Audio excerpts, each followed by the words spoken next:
firstly, the most important question: how do you actually pronounce CeX? Is it CeX? There's three CeX. different ways. It's CeX, CeX, or CeX. It's literally down to the customer's preference.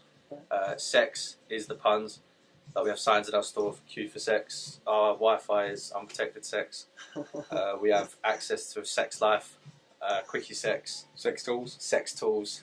There's a lot of sex flying around really in this place. So I prefer CeX, which is what I call it, but it's I don't really would say that I work in a sex shop, but you can say whatever three best ways is best. Okay, so we have plenty of options. Plenty of options, yeah, for sex. Cool. Okay, moving on from sex. What are the advantages of being a second-hand retailer? The choice. We see so much coming. Everything from your films from the 70s, 80s, right up to films that have been released last week or the last couple of weeks. Great example of that is Lucy. Within a couple of days they're coming out. We saw those come in. What's the big seller? Like video games or movies? Which one's the most popular?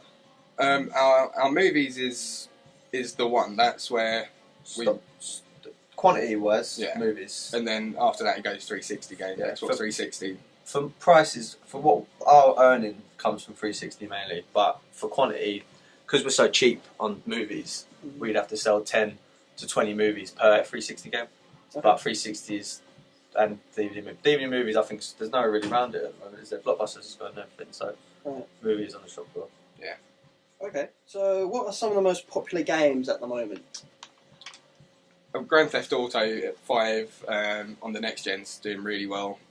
Even on the 360 and PlayStation, it's one of the ones that's really held its value. It is a consistent seller.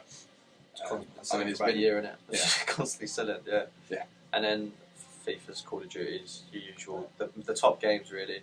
We're quite good for like your rarities. Like certain people stop releasing like your Black Ops and everything and World at War, but we've still got like the collection of Call of Duty, so they do quite well. Cool. So Call of Duty's like good fun. So how do you come up with the prices for these games?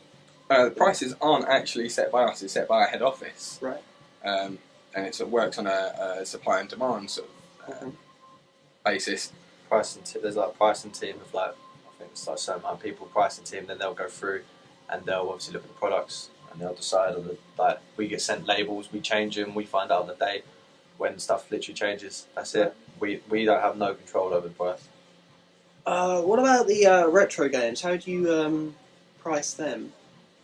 Like because you stock GameCube and Xbox games. GameCube's on the system, same done by pricing. Xbox is done by pricing.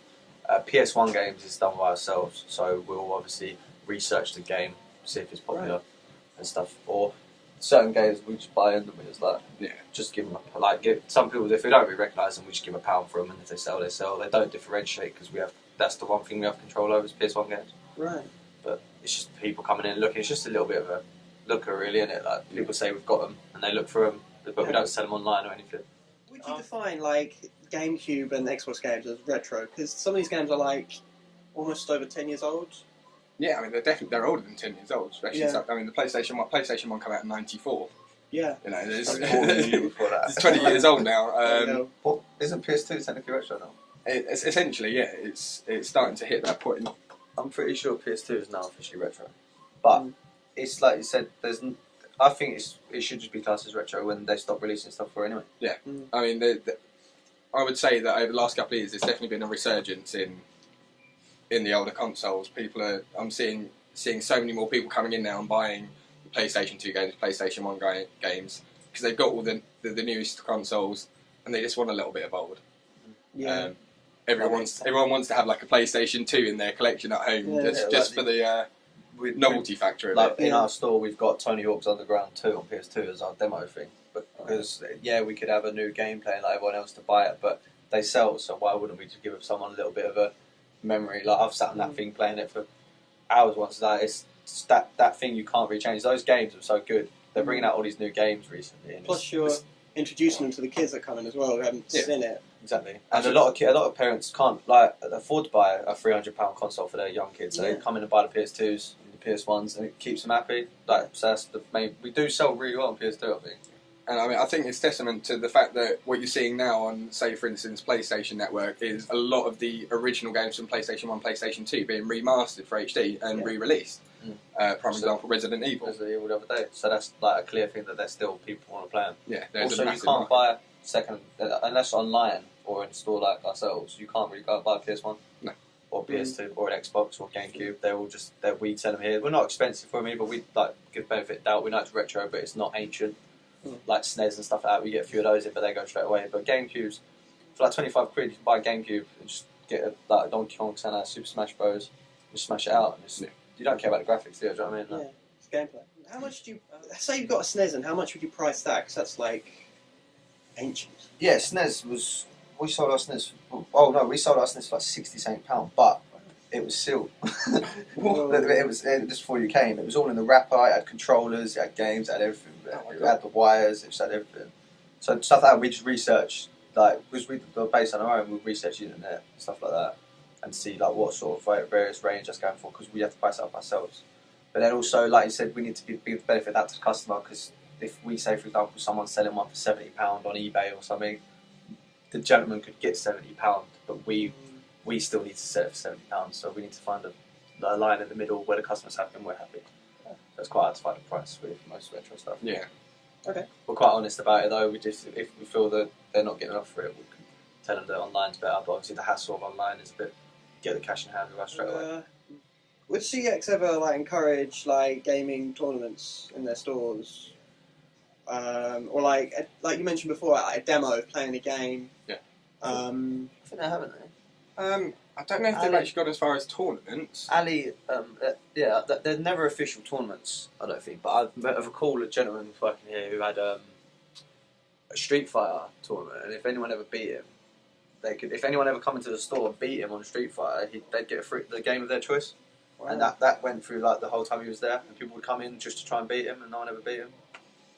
Well, That's the who stuff. was this Ali, guy? he's the CeX Ninja, they call him. That's his actual job title. He's a Awesome CeX. job title. He just goes from store to store being a ninja. That is it. It is pretty much it. But yeah, Wow. but that's tournaments. It's because there's a lot of franchises in corporate stores where we as a franchise store, the franchisee would then have to say, okay, there's no set communication from one set of CeX to go to all CeX and say this is what we're doing. We're all going to hold a tournament, because then we'd have to get new TV stuff, franchise. It's cost effective. So CeX have been quite well just to stick to their roots. CeX are quite personal. Like even if you just talk to people on emails from other stores, everyone knows the CeX way. There's always communication from all stores, like emails, everything. Like other stores, when we phone them and speak to them, it's friendly. There's no rivalries. There's no trying to beat other stores.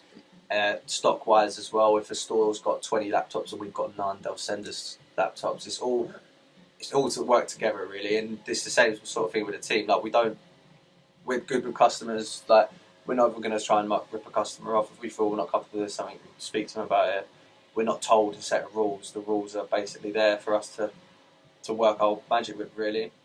I have to say, like coming in, I mean, I've only been working with the business for about 6 months now, but it really does feel like an extended family. You know, I work here with people that, you know, they're like my best mates now. You know, I work with my best mates, ring up other stores. As Jack was saying, everyone's so helpful. It's like an extended family almost. It's literally everyone looks out for everyone else. Every store wants to help everyone else. So everyone, there's no competition. It's just like one big store, really. There's all these stores set. Imagine one CeX with 240 locations. That is what it is, really.